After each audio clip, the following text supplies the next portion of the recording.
in the quiet corners of history there exist photographs that whisper secrets from beyond the veil. Welcome to Shadow Frames, where we uncover the stories hidden within the silver gelatin of yesteryear. Tonight's tale takes us back to 1890, to a Victorian home in Massachusetts where grief and mystery converged in a single photographic plate. The Blackwood estate stood on the outskirts of Harrington, a town small enough to know everyone's business yet large enough to hide their secrets. The house itself was a testament to prosperity. 3 stories of red brick and white trim, with windows that seemed to watch the surrounding woods like vigilant eyes. Gas lamps illuminated the cobblestone drive that wound through meticulously maintained gardens, now dormant beneath the winter snow. The wrought iron fence that encircled the property gave the impression of both protection and imprisonment, its spikes reaching toward the gray Massachusetts sky like beseeching fingers. The family that occupied this grand home was just as distinguished as their dwelling. Thomas Blackwood, a respected physician whose practice served the town's elite.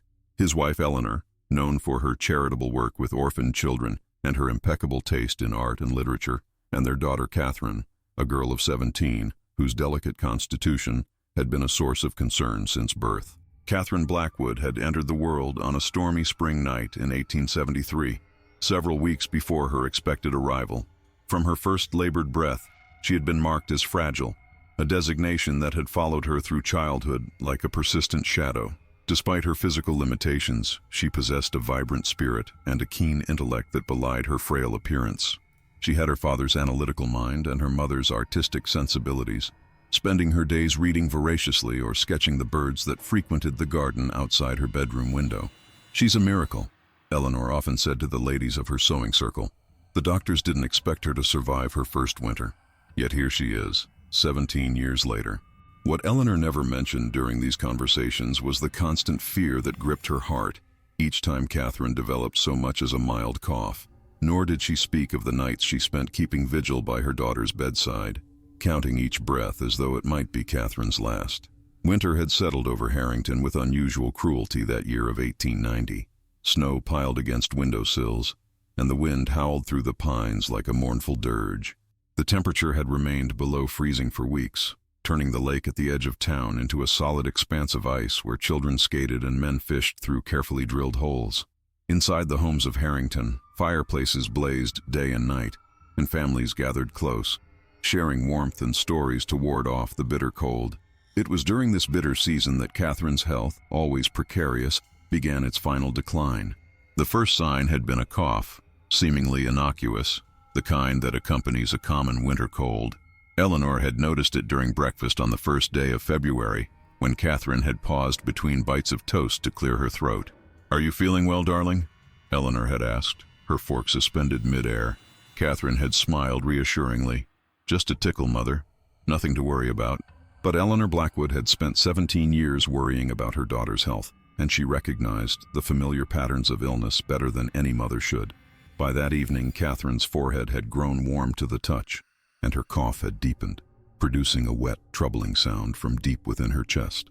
Dr. Thomas Blackwood had built his reputation treating the ailments of others, yet found himself powerless against the consumption that ravaged his daughter's lungs. His medical bag, filled with instruments of healing and bottles of carefully measured remedies, sat uselessly beside Catherine's bed as he monitored her deterioration with clinical precision and paternal despair. Each morning, he would enter her bedroom with a professional composure that belied his anguish, checking her pulse and listening to her labored breathing through his stethoscope. Each evening, he would retreat to his study, consulting medical journals and corresponding with colleagues across the Atlantic, searching desperately for a treatment that might save her. "There must be something," he muttered one night, poring over a medical text by lamplight, his finger tracing the lines of Latin nomenclature and prescribed treatments. "Something we haven't tried." But the truth, the terrible, inescapable truth that Thomas Blackwood could not bring himself to acknowledge, was that medical science in 1890 had no answer for the bacteria colonizing his daughter's lungs. The microscopic invaders that had claimed countless lives throughout human history would claim Catherine's as well, regardless of her father's credentials or her family's wealth. Eleanor Blackwood channeled her distress differently. While her husband sought answers in science, she turned to faith, spending hours in prayer at Catherine's bedside. The servants whispered that Mrs. Blackwood had also sought help from less conventional sources, a woman in town known for her knowledge of herbs and rituals that predated Christianity's arrival in New England. Martha Jennings, who had served as the family's maid for over a decade, had observed Mrs. Blackwood returning from the edge of town one evening, clutching a small burlap pouch to her chest. The next morning, Martha had discovered this same pouch tucked beneath Catherine's pillow, emitting a strange, earthy aroma that filled the room with the scent of moss and something more pungent that Martha couldn't identify. "I'll try anything," Eleanor had confided to Martha when questioned about the mysterious sachet. "Anything to keep my Catherine with us." Martha had nodded sympathetically, though privately she wondered if Mrs. Blackwood had crossed some boundary best left untouched. The old woman who lived in the cottage at the edge of the woods was not someone the respectable citizens of Harrington associated with openly. Her remedies were sought in secret, her name mentioned only in whispers. But despite the doctor's knowledge, the mother's prayers, and whatever remedies had been discreetly delivered to the service entrance, Catherine grew weaker. Her once rosy cheeks became hollow, her blue eyes seemed to recede into their sockets, and her golden hair lay limp against the white pillowcase like strands of faded wheat. The vibrant spirit that had animated her despite her physical limitations began to dim like a candle flickering in a strong draft. On February 12th, as a blizzard raged outside, Catherine called her mother to her bedside. The wind rattled the windows of her bedroom, and snow accumulated on the sill in delicate, crystalline patterns. The fire in the hearth cast dancing shadows across the floral wallpaper, creating an atmosphere both intimate and unsettling. "Mother," she whispered, her voice barely audible above the howling wind. "I had such a strange dream last night." Eleanor leaned closer, smoothing the hair from her daughter's forehead with a tender gesture that disguised her growing fear. "Tell me about it, my darling." Catherine's gaze drifted to the ornate mirror that hung on the far wall of her bedroom, a family heirloom that had belonged to Eleanor's grandmother.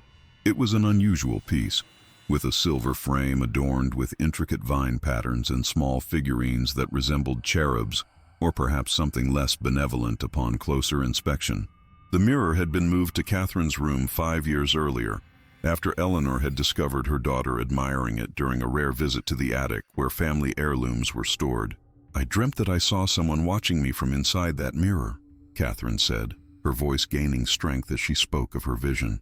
"A woman with eyes like mine, but so sad, so terribly sad. She reached for me and I felt as though I knew her, though I've never seen her before." Eleanor glanced at the mirror, a flicker of something, recognition, fear, crossing her face before she composed herself. The silver surface reflected back the scene, Catherine in her bed, Eleanor perched beside her, and between them, the unspoken understanding that Catherine's time was growing short. "It was just a fever dream, my sweet girl, nothing more." Eleanor's voice was steady, but her hands, clasped tightly in her lap, betrayed her tension. But Catherine shook her head weakly, the slight movement causing her obvious discomfort. "No, Mother.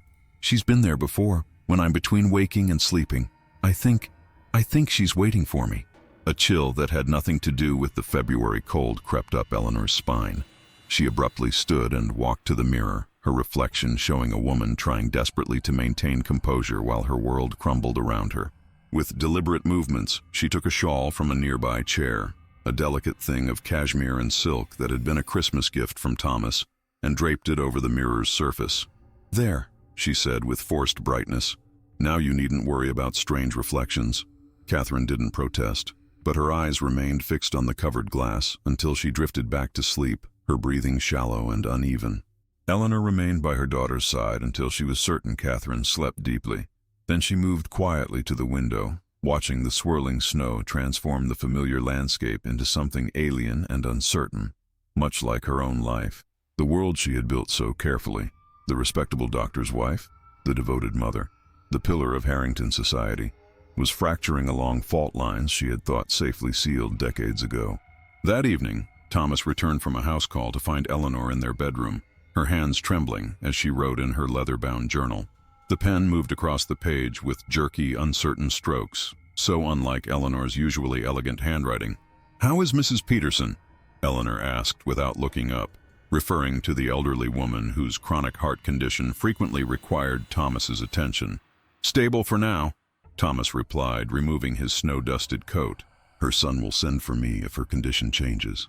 He studied his wife's bent head, noting the tension in her shoulders and the way she seemed to be using the journal as a shield between them. "How is Catherine?" Eleanor's pen paused mid-word.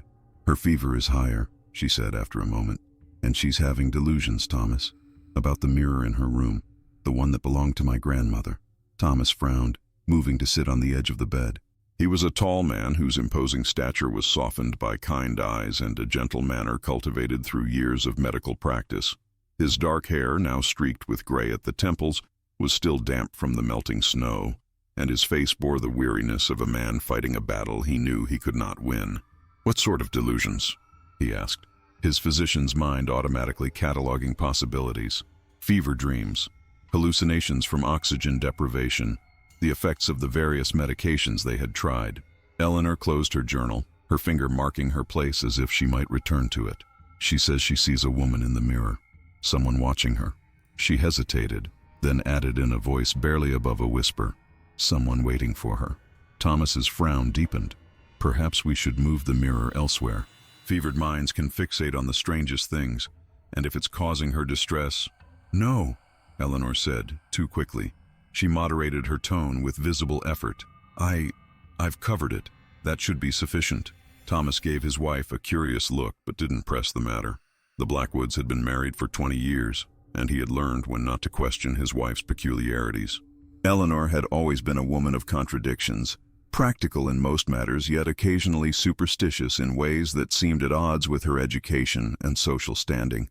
These quirks had become more pronounced since Catherine's health had begun its precipitous decline. "As you think best," he said, rising to change from his damp clothes. "Dr. Mitchell has sent over a new preparation from Boston. It's supposed to ease respiratory distress without the sedative effects of morphine. I thought we might try it tomorrow if Catherine is amenable." Eleanor nodded absently, her thoughts clearly elsewhere. "Yes, that sounds sensible." Thomas paused in the act of unbuttoning his waistcoat. "Eleanor, is there something else troubling you? Beyond Catherine's condition, I mean." For a moment, it seemed Eleanor might confide in him. Her lips parted, and her eyes met his with an intensity that reminded him of their courtship days, when every glance had seemed charged with meaning. But then the moment passed, and she shook her head. "No, Thomas, there's nothing else. Nothing that can be helped at any rate." 2 days later, on the morning of February 14th, Martha entered Catherine's room with a breakfast tray to find the girl awake but terribly altered. Her breathing came in shallow gasps, and her eyes were wide, fixed on the now uncovered mirror across the room. The shawl that Eleanor had draped over it lay in a heap on the floor, as though it had been deliberately removed. "She's here again," Catherine whispered when Martha approached. "She's clearer now. She's trying to tell me something." Martha set down the tray on the bedside table with a clatter that betrayed her unease. She was a practical woman, not given to flights of fancy, but there was something in Catherine's expression, a terrible lucidity amid her obvious delirium, that sent a shiver through the maid's sturdy frame. "Who's here, Miss Catherine?" Martha asked, adjusting the blankets with hands that weren't quite steady. Catherine's gaze didn't waver from the mirror. "The woman with grandmother's eyes. She says it's almost time." Martha hurried from the room to fetch the doctor, nearly colliding with him in the hallway. "It's Miss Catherine, sir," she said breathlessly. I think she's taken a turn."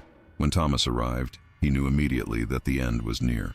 The bluish tinge around Catherine's lips, the rapid, shallow breathing, the way her hands plucked restlessly at the bed covers, all were signs that her body was failing. He sent for Eleanor, who had been resting after sitting up with Catherine through the night. "Catherine," he said gently, taking his daughter's hand in his. "I'm here. Can you hear me?"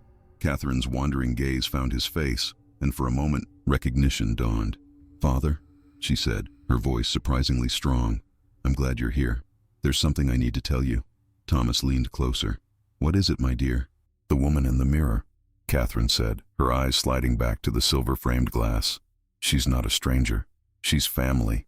Before Thomas could respond, Eleanor entered the room, her face pale with exhaustion and fear. "How is she?" she asked, though the answer was written in her husband's posture, in the set of his mouth, in the way he held their daughter's hand, as though he could anchor her to this world through sheer force of will. "Not long," Thomas said quietly. "I'm sorry, Eleanor. I've tried everything." Eleanor moved to Catherine's other side, taking her free hand. "Catherine, darling, can you hear me?" Catherine's gaze shifted from the mirror to her mother's face. "Mother," she said, her voice now a thread of sound. "I understand now. About the mirror. About her." Eleanor tensed visibly. "Shh. Don't try to talk, my love. Save your strength." As the day progressed, Catherine's breathing became more labored. By mid-afternoon, she could no longer speak, but her eyes frequently darted to the mirror, which Eleanor had again attempted to cover, only to find the shawl on the floor each time she returned to the room. The third time this happened, Eleanor's composure finally cracked. "Why won't it stay covered?" she demanded of the empty air, her voice tight with frustration and fear. Thomas, who had been checking Catherine's pulse, looked up in surprise. "Perhaps there's a draft," he suggested, though the heavy curtains hung motionless, and the fire in the grate burned steadily, undisturbed by any errant breeze. Eleanor laughed, a sound devoid of humor. A draft? Yes, that must be it. She abandoned the attempt to cover the mirror, instead positioning herself between it and Catherine's bed, as though physically blocking her daughter's view of it. As twilight descended, casting long shadows across the snow-covered grounds of the Blackwood estate, Thomas took Eleanor's hand and spoke the words she had been dreading. "It won't be long now. We should prepare ourselves." Eleanor's face crumpled for a moment before she composed herself, drawing on reserves of strength accumulated through years of preparing for this dreaded day. "Then we must call for Mr. Sullivan," she said, referring to the photographer in town who specialized in memento mori, the Victorian practice of photographing the recently deceased as a keepsake for the family. Thomas nodded solemnly. "I'll send the carriage."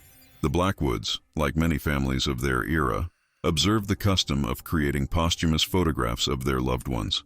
It was a practice born of both sentiment and practicality in an age when photography was still relatively new, and many people, particularly children, died without leaving behind any visual record of their existence. The resulting images, while potentially disturbing to modern sensibilities, provided grieving Victorian families with tangible mementos of the deceased, often the only images they would ever possess of their loved ones. While they waited for the photographer, Eleanor sat beside Catherine, humming softly and stroking her daughter's hand. The melody was a lullaby she had sung to Catherine as an infant, its gentle cadence at odds with the tension that filled the room like a physical presence. Thomas stood by the window, watching the darkening sky, his medical bag open beside him, though he knew it would offer no solutions now. Snowflakes drifted past the glass, illuminated briefly by the lamplight from inside before disappearing into the gathering darkness. Ephemeral as life itself, Catherine's breathing grew increasingly irregular. Each inhale seemed to take tremendous effort. Each exhale threatened to be her last. But just before the end, something remarkable happened. Catherine's eyes widened, and a look of recognition crossed her face as she stared at the mirror. "She's coming for me," Catherine whispered, her voice suddenly stronger. "Grandmother's coming to take me home." Eleanor stiffened. "Catherine, what do you mean? My mother died before you were born." Catherine smiled faintly. "Not your mother. The grandmother in the mirror. The one who watches. The one who waits." Her gaze shifted to Eleanor. She says to tell you that she forgives you for taking her place." Before Eleanor could respond, Catherine drew one final rattling breath and then lay still, her eyes fixed on the mirror across the room. Thomas moved forward, checking for a pulse he knew wouldn't be there. "She's gone," he said, his voice breaking. He put his arm around Eleanor, who sat frozen, staring at her daughter's peaceful face. "What did she mean?" Thomas asked softly. "About your grandmother?" Eleanor shook her head, tears streaming down her face. "Fever talk. Nothing more." The arrival of Mr. Sullivan, the photographer, spared Eleanor from further questions. The man entered the room with solemn efficiency, carrying his bulky camera equipment and tripod. He had performed this service countless times for families across the county, preserving the image of their loved ones before burial. He was a slight man with receding hair and wire-rimmed spectacles, his manner professional yet sympathetic. He removed his hat upon entering, clutching it to his chest as he offered his condolences. "My deepest sympathies on your loss," Sullivan said, setting up his equipment. "Would you prefer the photograph here, or shall we move her to the parlor?" "Here," Eleanor said firmly. This was her room, her sanctuary. Sullivan nodded and began arranging his camera. "I'll need to position her appropriately and adjust the lighting. It's customary to make the departed appear as though they're merely sleeping." Thomas helped Sullivan position Catherine, adjusting her nightgown and arranging her hands peacefully across her chest. Eleanor brushed and styled her daughter's hair, threading it with dried flowers from Catherine's pressed flower collection. Violets and forget-me-nots that Catherine had gathered the previous spring, preserved between the pages of her favorite books. "There," Eleanor whispered, stepping back to view their work. "She looks as though she might wake at any moment." Indeed, in death, Catherine possessed a serenity that had eluded her in her final days of life. The lines of pain had smoothed from her face, and her lips curved slightly as though she were enjoying a pleasant dream. Sullivan prepared his camera, ducking beneath the black cloth to focus the image. "The mirror," he said, emerging from behind the camera. "It's creating a reflection that might blur the composition. Shall I cover it or move it?" Eleanor's head snapped up, her eyes narrowing. "Leave it," she said, in a tone that brooked no argument. Catherine was fond of that mirror. "It should be in the photograph." Sullivan nodded, though he cast a curious glance at Thomas, who merely shrugged. The photographer disappeared beneath his cloth again, made a few adjustments, then prepared his flash powder. "Please step aside," he instructed, "and remain very still during the exposure." Thomas and Eleanor stood to the side of the bed as Sullivan triggered the camera. A bright flash illuminated the room, capturing forever the image of Catherine in her final repose, her parents standing in grief beside her, and the mirror reflecting the scene from the opposite wall. "I'll develop the plate tomorrow," Sullivan said, packing his equipment. "You'll have the photograph by week's end." After Sullivan departed, the undertaker arrived to prepare Catherine's body for burial. Eleanor insisted on keeping Catherine in her bedroom overnight, one final night under their roof before she would be laid to rest in the family plot. When the undertaker and his assistant had gone, leaving Catherine dressed in her finest blue gown and laid out on her bed surrounded by flowers from the conservatory, Thomas found Eleanor sitting in Catherine's room, staring at the mirror. "You should rest," he said gently, placing a hand on her shoulder. Eleanor didn't look away from the mirror. "Did you ever notice anything strange about this mirror, Thomas?" Thomas sighed, attributing his wife's question to grief. "It's just a mirror, Eleanor. An old family piece, nothing more." "Yes," Eleanor said distantly. "A family piece. But whose family, I sometimes wonder." Thomas felt a flicker of concern at her odd statement. "What do you mean?" Eleanor finally turned to look at him, her eyes red-rimmed but oddly clear, as though she had reached some internal resolution. "Have you ever looked into it, really looked, and seen something that couldn't possibly be there?" "Eleanor, you're exhausted," Thomas said, his concern deepening. "Grief can play tricks on the mind. Perhaps some laudanum to help you sleep." "I don't need laudanum, Thomas. I need answers." Eleanor rose and approached the mirror, her reflection showing a woman transformed by loss, her normally immaculate appearance disheveled, her eyes burning with a feverish intensity. "This mirror has been in my family for generations. My grandmother treasured it above all other possessions. She told me once that it had been in our family since before they came to America, that it had witnessed births and deaths and every significant moment in between." Thomas watched his wife with growing unease. "It's a beautiful piece," he said carefully, "and clearly meaningful to you. But Eleanor, it's still just an object. It can't witness anything." Eleanor laughed, a brittle sound. "Oh, Thomas, always the rationalist, always the man of science. What if I told you there are things in this world that science cannot explain? Things that exist in the spaces between what we know to be true and what we fear to be possible." Thomas led his wife from the room, believing her distress was manifesting in unusual ways. He guided her to their bedroom, where he gently coaxed her into taking the laudanum he prescribed for his patients suffering from insomnia or excessive nervousness. Eleanor didn't resist, falling into a heavy slumber while Thomas sat beside her, reading medical journals until dawn broke. The following days passed in a fog of mourning rituals. Catherine was buried in the cemetery on the hill overlooking the town, beneath a weeping angel statue commissioned years earlier by Thomas, who had always feared this day would come. The funeral was well attended. Catherine had been known and loved in Harrington despite her restricted social life, and the town's prominent families came to pay their respects to the Blackwoods. Eleanor moved through these interactions like a ghost herself, present but somehow not fully there. She wore her widow's weeds with a kind of detached dignity, accepting condolences with murmured thanks that never quite reached her eyes. She spent hours alone in Catherine's room, which remained untouched since her death, the bed remade with fresh linens, the curtains drawn against the harsh winter light, the mirror still hanging on the far wall, reflecting the empty room like a silent observer. A week after the funeral, Mr. Sullivan delivered the photograph as promised. It was presented in an ornate frame, showing Catherine peaceful in death, her parents standing vigil beside her. The image captured the somber dignity of the moment, the loving care with which Catherine had been prepared for her final portrait, the grief etched into her parents' faces, the room that had been her world for so much of her short life. Thomas accepted the photograph, paid Sullivan, and brought it to Eleanor, who was, predictably, in Catherine's room. She sat in the window seat where Catherine had spent so many hours reading or watching the birds in the garden, a book of poetry open on her lap, though Thomas doubted she was actually reading it. "It's arrived," he said, handing her the framed image. Eleanor took it without speaking, her eyes scanning the photograph. Then she gasped, nearly dropping the frame. "What is it?" Thomas asked, alarmed by her reaction. Eleanor's finger trembled as she pointed to the corner of the photograph where the mirror was visible. "Look," she whispered. "Look at the reflection."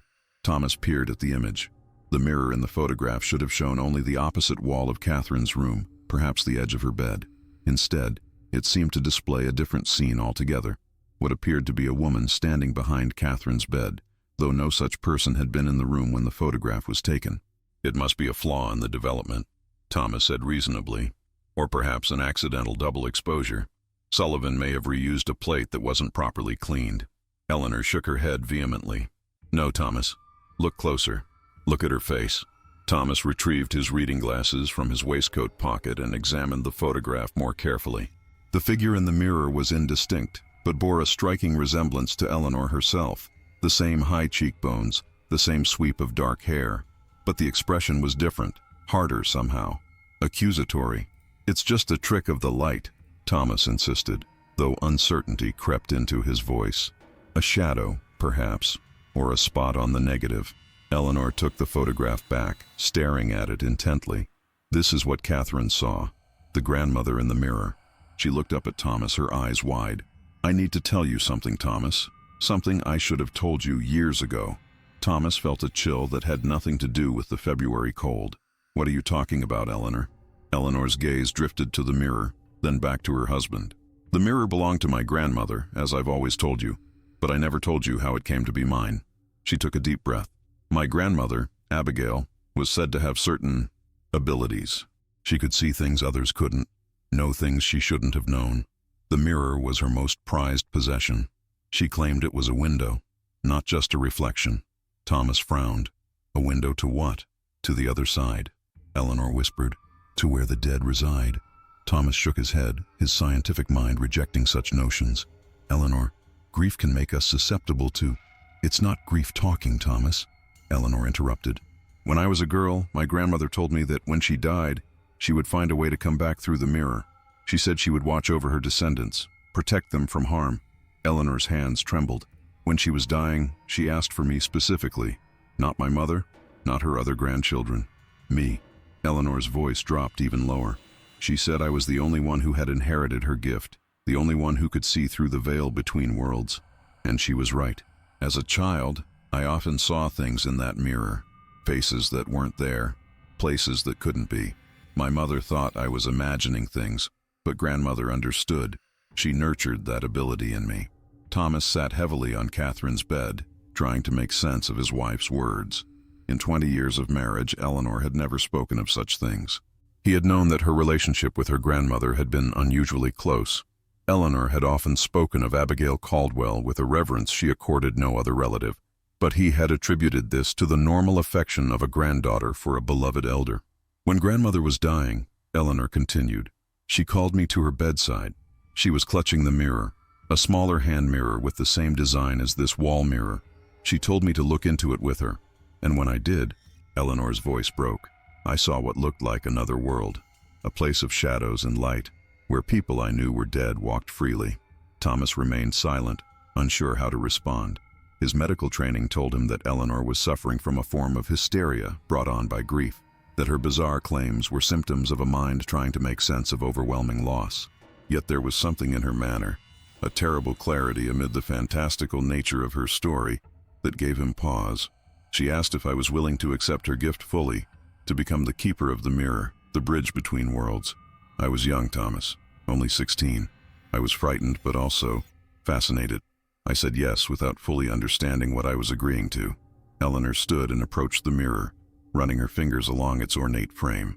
The silver had tarnished slightly over the years, giving the vines and cherubs an antique patina that seemed to deepen as one looked at it. That night, Grandmother died. But before she did, she had me look into the mirror with her one last time. She whispered words I didn't understand, in a language I'd never heard. And then I felt something pass from her to me, through the mirror. She turned back to Thomas. After she died, strange things began to happen. I would look into the mirror and see her watching me. Sometimes she would speak to me, tell me things no one could know, and I realized that she had kept her promise. She had found a way back through the mirror. Thomas ran a hand over his face. Eleanor, these are fanciful notions born of... When I met you, Eleanor continued as if he hadn't spoken. I stopped looking in the mirror. I wanted a normal life, Thomas. A husband, a home, children. I put the mirror in storage and tried to forget about my grandmother's gift and all it entailed. But after Catherine was born, after she was so sickly, Eleanor's voice caught. I retrieved the mirror, hoping Grandmother might help me protect our daughter. Thomas looked at his wife with growing concern. Eleanor, please. Catherine could see her too. Eleanor said, from the time she was small, she would talk about the lady in the mirror who told her stories. I knew it was Grandmother watching over her. But lately, Eleanor's gaze returned to the photograph. Lately, I've wondered if Grandmother's intentions were truly benevolent. Thomas stood and took his wife by the shoulders. Eleanor, listen to yourself. This is madness. There are no spirits in mirrors, no windows to another world. Catherine died of consumption, a disease that has claimed countless lives. There was nothing supernatural about it. Eleanor pulled away from him. Then explain the photograph, Thomas. Explain how a woman who looks exactly like my grandmother appears in it when she wasn't in the room. Thomas had no answer for that. I believe, Eleanor said slowly, that Grandmother didn't just want to watch over Catherine. I think she wanted to claim her, to bring her to the other side. That's enough, Thomas said firmly. You need rest, Eleanor. Perhaps some time away from this house would do you good. My sister in Boston has often invited us to stay. The change of scenery might help you process your grief. Eleanor shook her head. I'm not leaving. Not until I understand what's happening. She held up the photograph. This is proof, Thomas. Proof that I'm not imagining things. Proof that what Catherine saw was real. Unable to reason with his wife, Thomas left her alone with the photograph in the mirror. He retreated to his study, pouring himself a generous glass of brandy. The amber liquid caught the lamplight as he swirled it in the crystal tumbler, its familiar warmth offering little comfort as he contemplated Eleanor's disturbing claims. As a man of science, he couldn't accept Eleanor's fantastic assertions. Mirrors did not connect to other worlds. The dead did not watch the living from behind silver-backed glass. These were the superstitions of a less enlightened age, not beliefs that a modern, educated person should entertain. And yet, the image in the photograph defied rational explanation. Thomas had been present when Sullivan took the picture. No one else had been in the room. The figure in the mirror's reflection, this woman who resembled an older Eleanor, could not possibly have been captured by the camera if she hadn't been physically present. Unless, of course, the photograph had been somehow altered. Perhaps Sullivan had manipulated the image, though Thomas could conceive of no reason why the photographer would do such a thing. Or perhaps it was indeed a simple flaw in the development process, a chemical aberration that had created the illusion of a figure where none existed. Thomas finished his brandy and resolved to speak with Sullivan the next day. There had to be a logical explanation, and he was determined to find it, not only to put Eleanor's mind at ease, but to satisfy his own unsettled thoughts. That night, Thomas was awakened by a scream from Catherine's room. He bolted upright, finding Eleanor's side of the bed empty. He rushed down the hall to find Eleanor standing before the mirror, her nightgown ghostly white in the darkness, her hair loose around her shoulders like a woman in a Gothic novel. She's there, Eleanor said without turning around. She's watching us, Thomas. She always has been. Thomas lit a lamp and approached cautiously. In its light, the mirror showed only their reflections. Eleanor in her nightgown, Thomas behind her in his dressing gown, concern etched on his face. There's nothing there, Eleanor, he said gently. Come back to bed. You need to rest. Eleanor turned to him, her eyes wide. You can't see her because you don't believe. But she's there, Thomas. She's always been there. She laughed, a sound that raised the hairs on the back of Thomas's neck. Always watching, always waiting. First for me, now for Catherine. Thomas led his distraught wife back to their bedroom, resolved to have the mirror removed from the house the following day. Whatever was causing Eleanor's delusions, the mirror seemed to be the focus of them. Perhaps with it gone, she could begin to process her grief in a healthier manner. But when morning came, Eleanor refused to allow the mirror to be touched. "It's our only connection to Catherine now," she insisted, when Thomas suggested removing it to the attic. "Grandmother is with her on the other side. Through the mirror, I might see her again." Thomas's concern for his wife's mental state deepened. He dressed and went to his medical office in town, where he consulted with a colleague, Dr. James Mitchell, who specialized in disorders of the mind. Mitchell had studied in Vienna and was considered progressive in his approach to what were commonly called female hysterias. "Grief can manifest in unusual ways," Mitchell said, stroking his gray beard thoughtfully after Thomas had related Eleanor's behavior, omitting the specific details about the mirror to protect his wife's dignity. "Particularly when the loss is that of a child. The mind seeks comfort where it can, sometimes in fantasy or delusion." "What would you recommend?" Thomas asked, desperate for guidance. Mitchell considered for a moment. "Rest primarily, sedatives when necessary, removal from environments that trigger the delusions." He leaned forward. "Has Mrs. Blackwood shown any signs of being a danger to herself or others?" Thomas thought of Eleanor's fervent belief in the mirror, her claims about her grandmother's spirit, her conviction that Catherine could somehow be reached through the looking glass. "Not explicitly," he said slowly. "But I fear she may be heading in that direction." Mitchell nodded gravely. "Monitor her closely. If her condition worsens, a stay at a sanitarium might be advisable.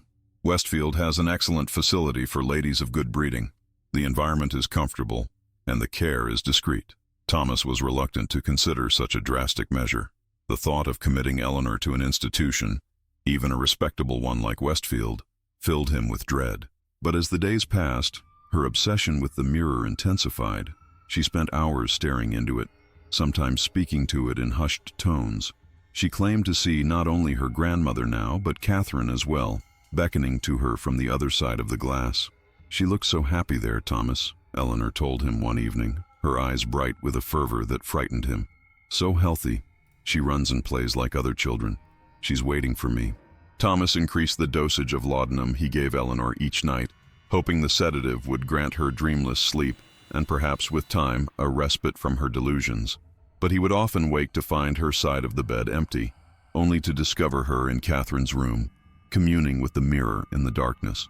A month after Catherine's death, Thomas returned home from his practice to find the house eerily quiet. Martha informed him that Eleanor had locked herself in Catherine's room and refused to come out or allow anyone in. "She's been in there since morning, sir," Martha said, wringing her apron with anxious hands. "Won't answer when I knock. I've left trays outside the door, but she hasn't touched them." Alarmed, Thomas hurried upstairs and knocked on the door. "Eleanor, Eleanor, open the door." There was no response. "Eleanor, I'm going to break down this door if you don't open it immediately." He pressed his ear to the wood, straining to hear any movement inside. "Please, my dear, you're frightening us." Still nothing.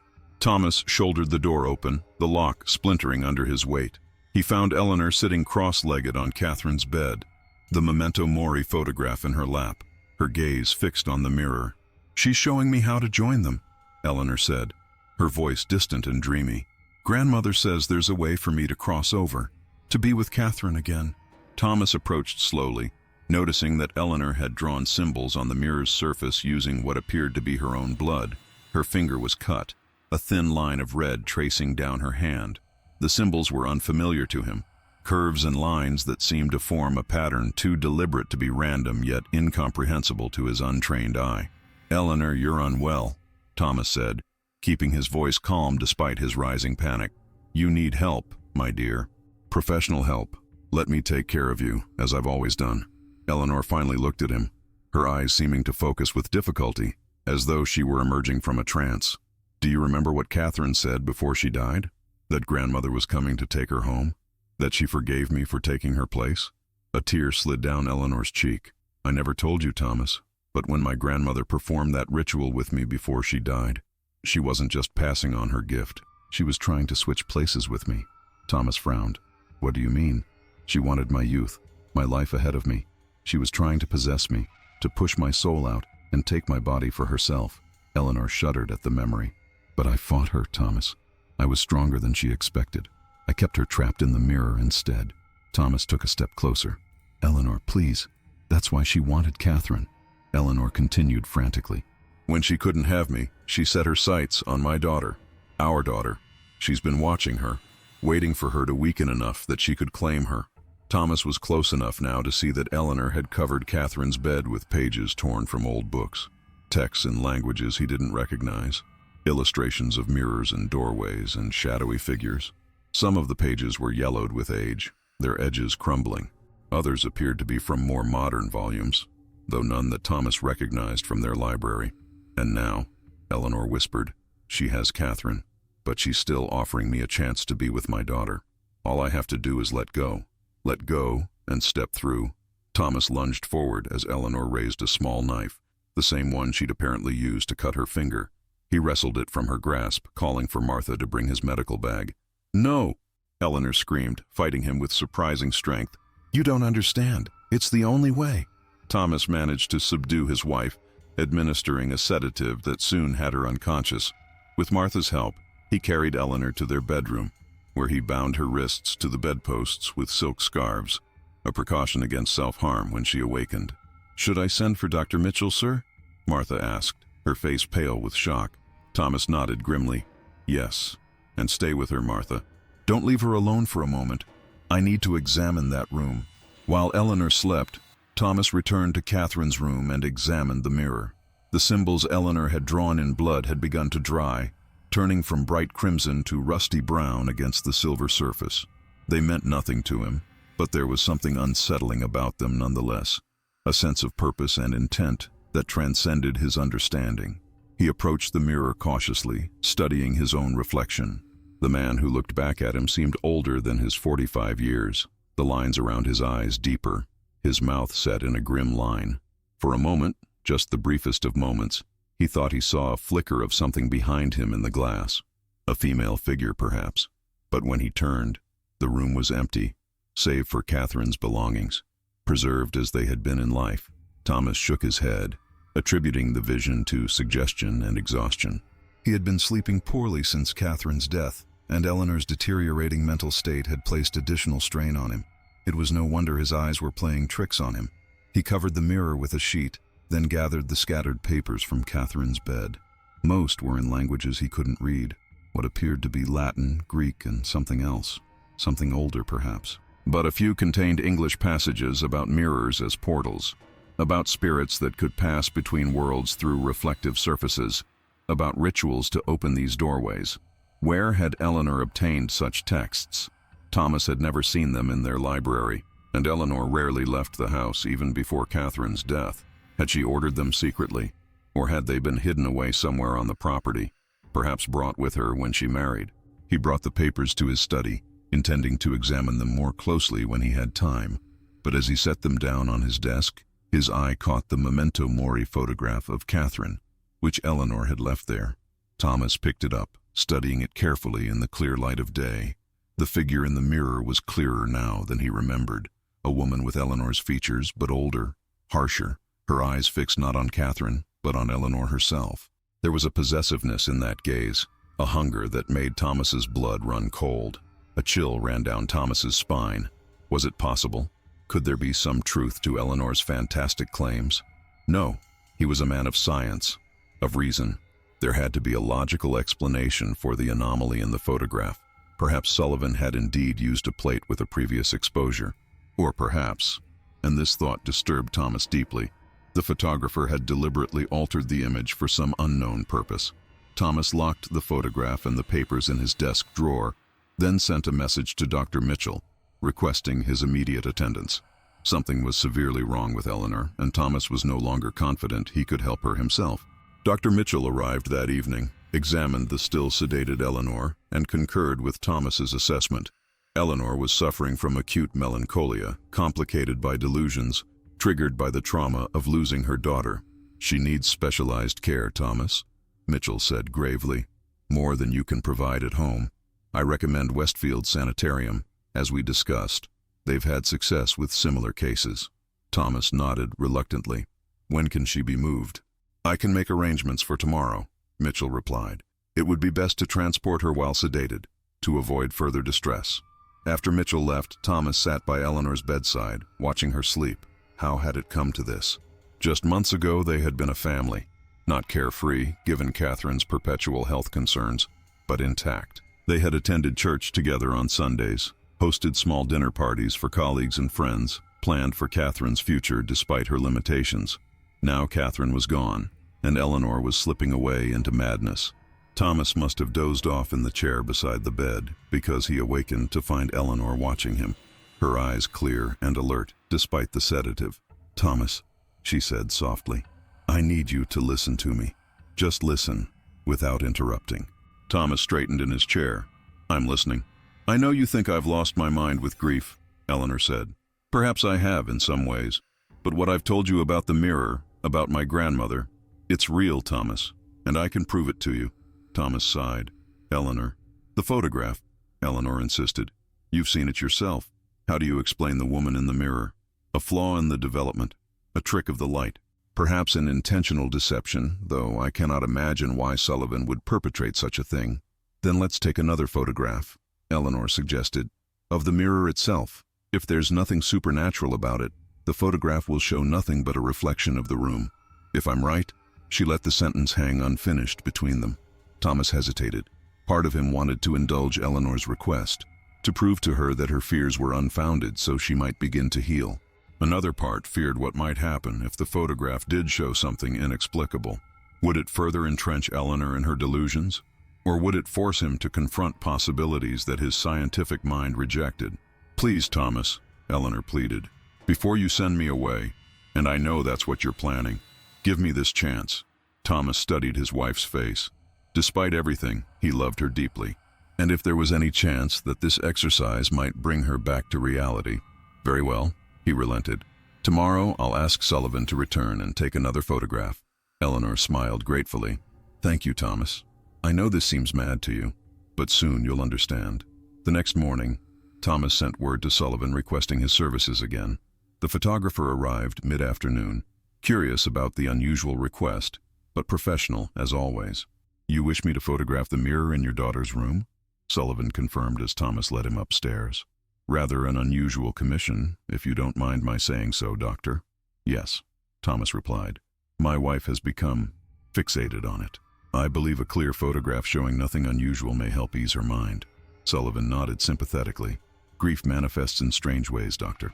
I've seen it many times in my line of work. He patted his camera case. Sometimes the living need as much care as the departed. They entered Catherine's room, which Thomas had straightened after Eleanor's episode. The mirror remained covered with the sheet Thomas had placed over it, the bloodied symbols hidden from view. Shall I remove the covering? Sullivan asked, gesturing to the draped mirror. Yes, Thomas said, steeling himself, and then photograph the mirror directly, capturing whatever it reflects. Sullivan nodded and removed the sheet. The mirror stood revealed, an ornate silver piece that reflected the opposite wall, the edge of Catherine's bed, and Thomas and Sullivan standing before it. Thomas studied the glass carefully, half expecting to see some sign of Eleanor's grandmother or of Catherine herself.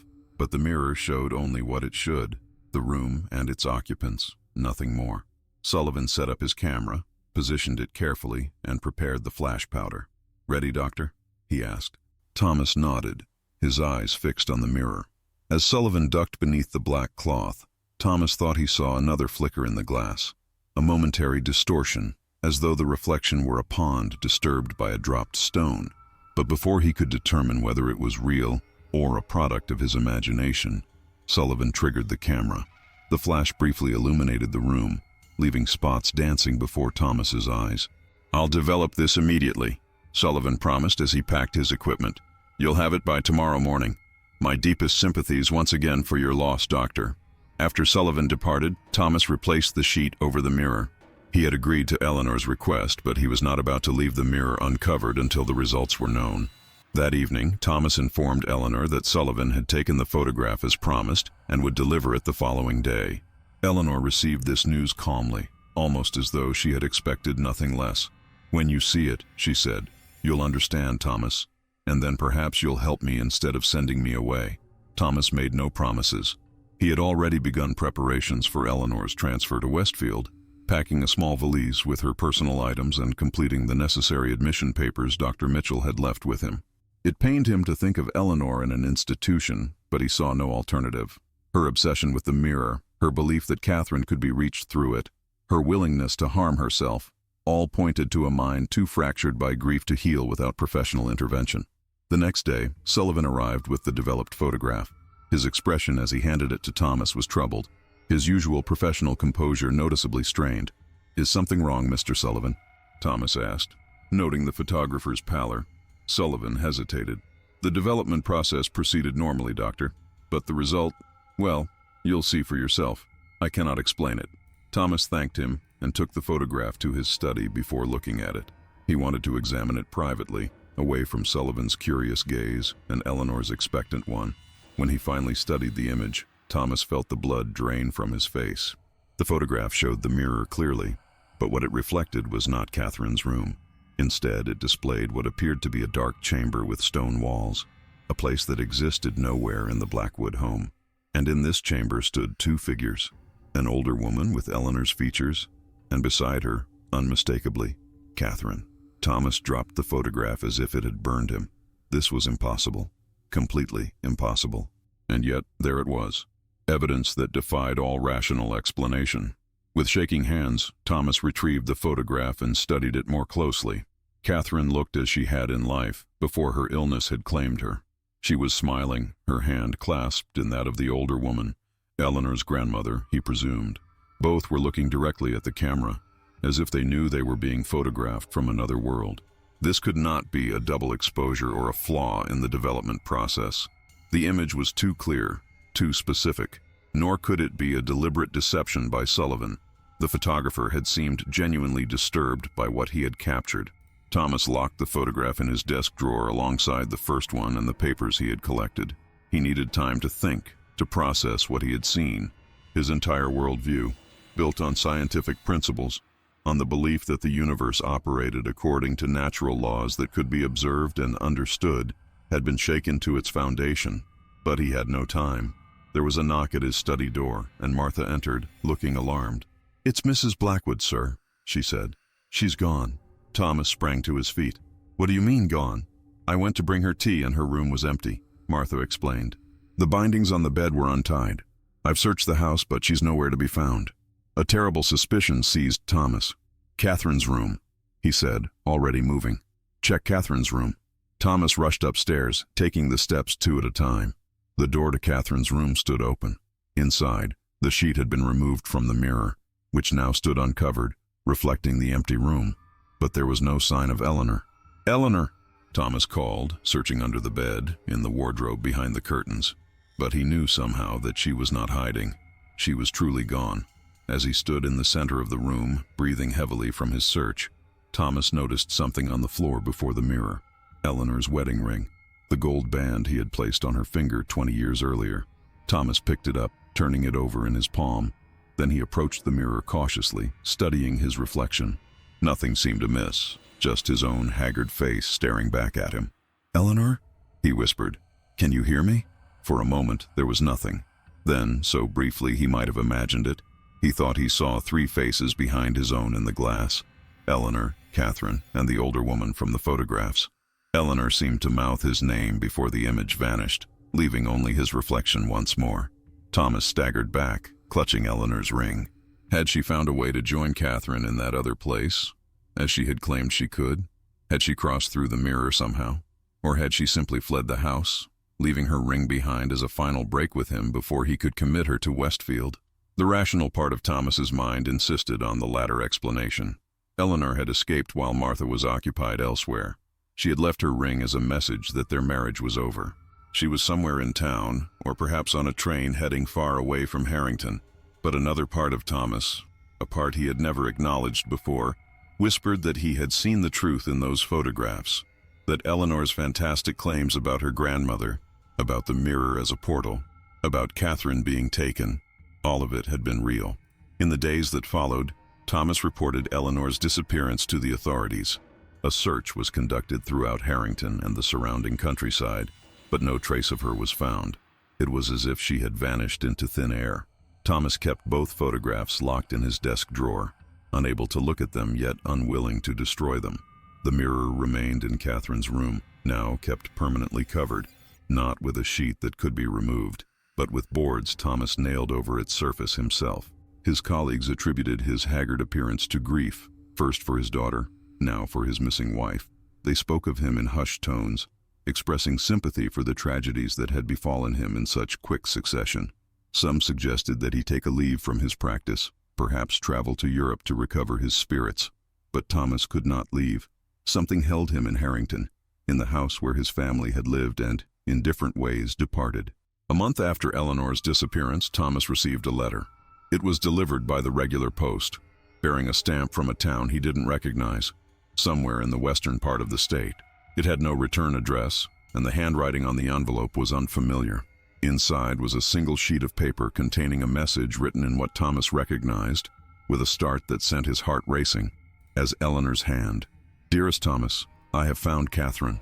She is well and whole in this place beyond the glass. Grandmother watches us both, though I do not trust her fully. This world is strange, Thomas, with rules I am still learning. But Catherine is here, and for that, I cannot regret my choice. Know that we loved you. Perhaps someday you will find your own way through the looking glass. Until then, remember us not with grief, but with hope. Eleanor." Thomas read the letter a dozen times, trying to convince himself it was a cruel hoax. But the handwriting was unmistakably Eleanor's, with her distinctive way of crossing her T's and looping her L's. No forger, no matter how skilled, could have captured those idiosyncrasies so perfectly. And if the letter was genuine, if Eleanor had somehow written to him from wherever she was, then everything she had claimed about the mirror was true. That night, Thomas entered Catherine's room for the first time since boarding up the mirror. He stood before it, staring at the wooden planks he had nailed into place, each one a barrier between this world and whatever lay beyond. "Eleanor," he called softly. "Catherine, are you there?" Silence answered him. Slowly, Thomas reached for the hammer he had brought with him. One by one he removed the nails, pried away the boards, until the mirror stood revealed once more. His reflection stared back at him, a man aged beyond his years by grief and confusion. Behind him, Catherine's room lay in shadows, illuminated only by the single candle he had brought. "Show me," Thomas whispered to the mirror. "If you're there, if any of this is real, show me." For a long moment, nothing happened. Then, gradually, his reflection began to fade, replaced by a darkness that seemed to deepen rather than brighten as his eyes adjusted to it.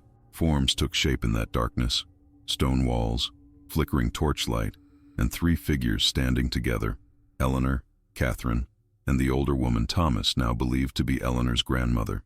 They seemed to be looking directly at him. Catherine smiled and waved. Eleanor reached out a hand as if touching the other side of the glass. Thomas lifted his own hand, placing it against the cool surface of the mirror where Eleanor's seemed to be. For an instant he thought he felt warmth instead of cold glass, the pressure of fingers against his own. "How?" he asked, his voice breaking. "How do I join you?" Eleanor's lips moved, but he couldn't hear her words. She gestured to something outside his field of vision, then looked back at him with longing in her eyes.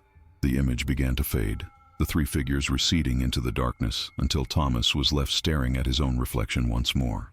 He remained there until dawn, watching the mirror, waiting for the image to return. It did not. In the coming weeks, Thomas divided his time between his medical practice and research into mirrors, portals, and the occult. He tracked down the books Eleanor had apparently consulted, learning about ancient beliefs regarding mirrors as thresholds between worlds. He discovered references to mirror walkers in obscure texts, individuals said to possess the ability to pass between worlds through reflective surfaces. Many cultures, he learned, considered mirrors to be liminal spaces, neither fully of this world nor fully of another. The Romans had covered mirrors during periods of mourning, believing that the soul of the deceased might become trapped in the reflection. In medieval Europe, mirrors were sometimes buried with the dead to prevent their spirits from returning to haunt the living. Thomas took more photographs of the mirror, but none showed anything other than reflections of Catherine's room. It seemed the portal opened only when it chose to, not when Thomas demanded it. Gradually, a plan formed in his mind. If blood had been part of Eleanor's ritual, the symbols she had drawn on the mirror's surface. Perhaps blood was the key to opening the way. On the first anniversary of Catherine's death, Thomas entered her room with a small knife similar to the one he had taken from Eleanor. He had spent the day in preparation, fasting, meditating, studying the texts he had collected. The mirror hung on the wall as it always had, reflecting the room that had once belonged to his daughter. Thomas had kept it clean and undisturbed, as though expecting Catherine to return at any moment. Fresh flowers stood on the bedside table, the same varieties that had been Catherine's favorites in life. He stood before the mirror, knife in hand, and spoke the words he had found in one of the oldest texts. Words in a language he didn't understand, but had practiced until he could pronounce them precisely. Aperit portam inter mundos, sanguine meo, viam inveniam.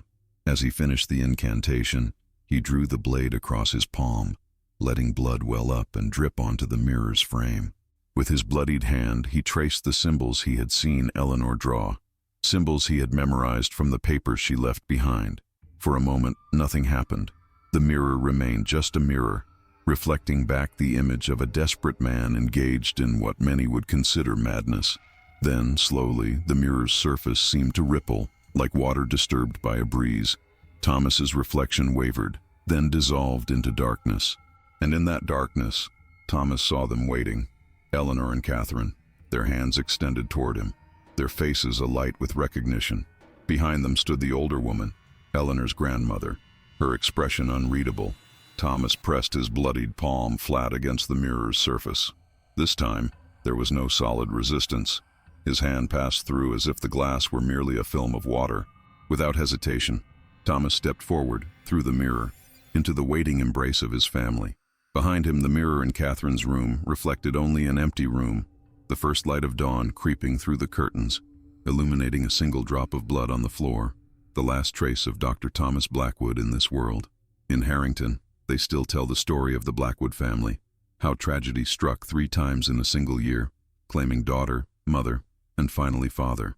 Some say that Thomas, overcome with grief, simply abandoned his practice and his home, traveling to distant lands to escape his memories. Others whisper darker theories, that he took his own life, unable to bear the emptiness of the house where his family had once lived. The Blackwood estate stood empty for many years, though distant relatives maintained the property. Eventually, it was sold to another family, who renovated the old house and filled it with the sounds of children's laughter once more. But the mirror, the ornate silver-framed mirror that had hung in Catherine's room, was not among the furnishings that remained when the new owners took possession. Some say Thomas took it with him when he disappeared. Others claim it was destroyed, broken into pieces and buried somewhere on the property. Local children dare each other to peer through the windows of what was once Catherine's room, hoping to catch a glimpse of the ghosts said to linger there. Some claim they've seen faces in the windows, a young girl, an elegant woman, and a distinguished gentleman, watching the world with sad, knowing eyes. But these are just stories, of course. Tales told to frighten children on winter nights when the wind howls through the pines like a mournful dirge, aren't they? In a small photography studio in town, now run by Sullivan's grandson, 2 photographs remain locked in a dusty drawer, duplicates Sullivan made before delivering the originals to Dr. Blackwood. Sometimes, late at night when the shop is empty, the current proprietor takes them out and studies them, trying to understand what his grandfather's camera captured that day in 1890. In the first, a family stands vigil around a deathbed, while a mirror reflects a woman who wasn't there. In the second, that same mirror shows not a bedroom but another world, where the dead walk freely. Sullivan never showed these photographs to another soul during his lifetime. Who would have believed him? Who would have understood what they represented? But he passed them down to his son, and his son to his son, along with the story of the Blackwood family and their mysterious disappearance. The current Sullivan keeps them, nonetheless, evidence of a doorway between worlds, a reminder that what we see in mirrors may not always be mere reflections, but windows to somewhere or someone else.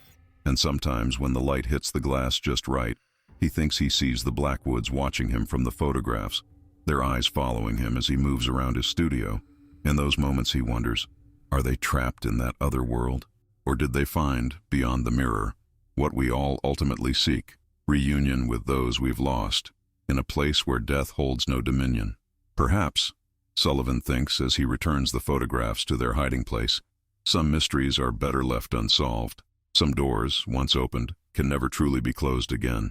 And some reflections show us not what is, but what waits beyond the veil of our understanding. Patient, watchful, and eternal as the silver surface of a mirror from another time. Welcome to Shadow Frames, where the past is never truly gone, and those who appear to have left us may simply be watching from the other side of the glass. Remember, the next time you catch a glimpse of something strange in your mirror, a face that isn't yours, a room that doesn't exist, don't look away too quickly. Someone may be trying to reach you from beyond the reflection. Someone may be waiting for you to see them. Someone may be offering you a way to cross over. The question is, would you be brave enough or desperate enough to take their hand and step through? As you gaze into your mirror tonight, think of the Blackwoods, Catherine, Eleanor, and Thomas, who found that mirrors aren't just tools for vanity, but portals to places beyond our understanding. Think of Eleanor's grandmother, who discovered how to traverse these portals and return, bringing knowledge from the other side. Think of the photographer who captured evidence of this impossible doorway, preserved now in silver gelatin as a testament to what lies beyond our perception. Look closely at your own reflection. Is it really just you looking back? Or is there something else there, watching, waiting for the right moment to reveal itself? Is that movement in the corner of the glass just a trick of the light? Is that whisper you hear just the wind, or something more? Perhaps the Blackwoods found peace beyond the mirror. Perhaps they found horror. Or perhaps they found simply another version of existence, neither better nor worse than our own, just different in ways we cannot comprehend. The next time you pass a mirror in the darkness of night, pay attention to what you see in that brief peripheral glance. It might just be your imagination, it might just be a shadow, or it might be someone reaching out to you from the other side of the glass. This has been Shadow Frames. Sleep well, and remember, not all reflections show us only what we want to see. Some show us what we fear to know, and some show us the way home.